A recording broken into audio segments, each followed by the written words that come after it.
Right, so here we are again. Welcome to another pregnancy vlog. This time I'm 12 weeks and 1 day pregnant, so I'm officially into the second trimester and it feels like I can't believe it already. But I think the first trimester always feels like it goes very fast, when in actual fact it doesn't, because you only find out like part way in that you're actually pregnant.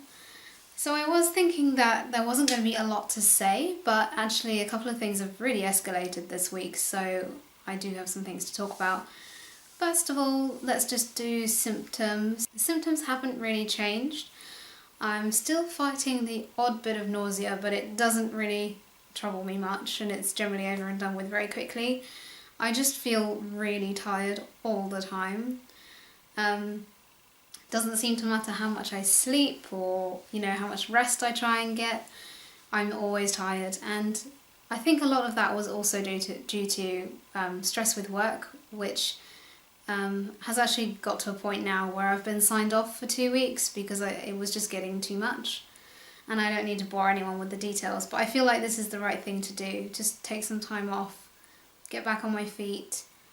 I had a migraine yesterday, and that's now the second migraine that I've had with this pregnancy. Before this pregnancy, I hadn't had a migraine for several years, I believe. I can't really remember the last one I had before I was pregnant with this baby.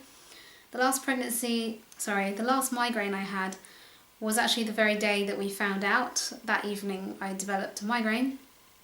And yesterday morning even, I developed one also, and I think that perhaps they are triggered by stress. So I didn't go into work yesterday. Migraine has largely left, but I'm still sort of feeling a bit sore just up here. I don't get them too badly, but they definitely get in the way and they're not particularly nice. That migraine came shortly after I had a phone call from the hospital to say that they'd had some results in from the CVS test that we did last week. She said that they had found that there is an expansion on the gene in the baby. So what that means is they do have myototic dystrophy, but what we don't know yet is how big that expansion is. So I've probably explained before, the gene is faulty because instead of just being normal, it actually repeats itself over and over. Like a section of it is repeated, and the general link seems to be that the higher the number of repeats, the worse the symptoms are, and lower the less. My repeats are somewhere about 700, so I've got that as a benchmark. I'm moderately affected. Actually, no, I'm mildly affected. So at the moment we're waiting for further details, basically. They need more time to process it and to really discover how big or small that expansion is. And I was pretty calm. I didn't go to pieces or anything, but I did have this feeling of like, well, that's what I expected to happen. Phoned John, we talked about it. He said we really just need to find out the next bit, really. So unfortunately, for this baby, it does mean that they've inherited their gene, which means that they can pass it on to their children, which sucks. But it's been like 3 years since I had my diagnosis. It'll be a long time before Leo has any tests done if he chooses to have them, and a long time before we have to discuss it all with this baby, so maybe there'll be some progress made in that time. So that's where we stand on that with the tests at the moment, and that all happened very quickly. So in the space of 1 day I went from planning to go to work, although feeling stressed, then getting a migraine, and then thinking, actually, you know what, I don't think I can go to work because I'm too stressed and I have this migraine. And I got a sick note, which was something that I had been contemplating for a while because I have been feeling stressed, and I know that stress levels can have a negative impact on an unborn baby. So I just felt like it was the best thing to do for me and for my baby, which is in there somewhere right now, doing its thing. It's not so much of a bean anymore. It's probably closer to like 5.5 centimeters or something. I don't actually know. But I thought I'd just show you the bump as it is right now. So this is, you have to excuse my leggings. They're all bunched up around here because they come up really high.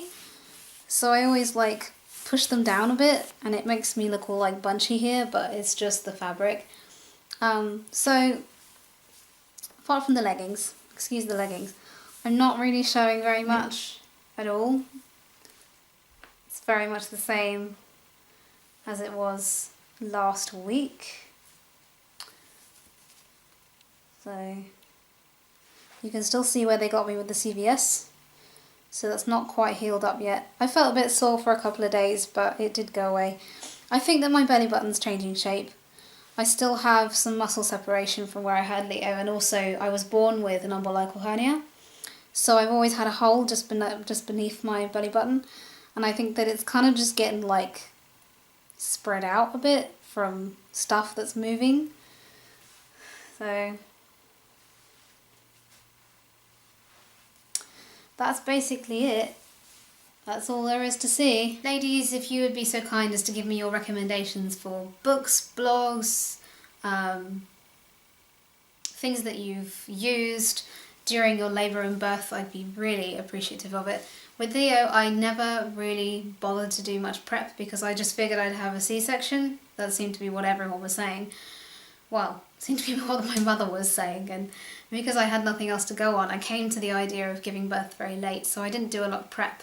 This time, planning to do lots more prep.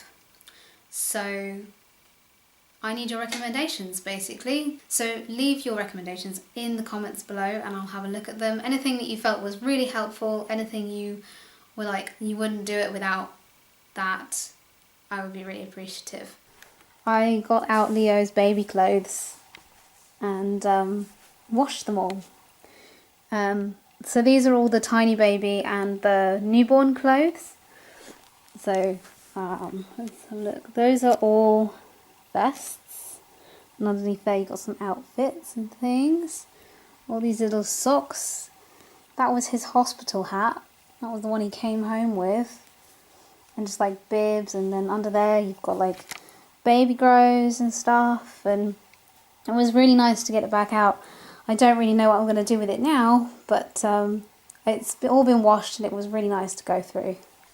So that pretty much just wraps up that video. There's not a huge amount to say this week, but I'll be back with another one really soon, next week, as you guys know.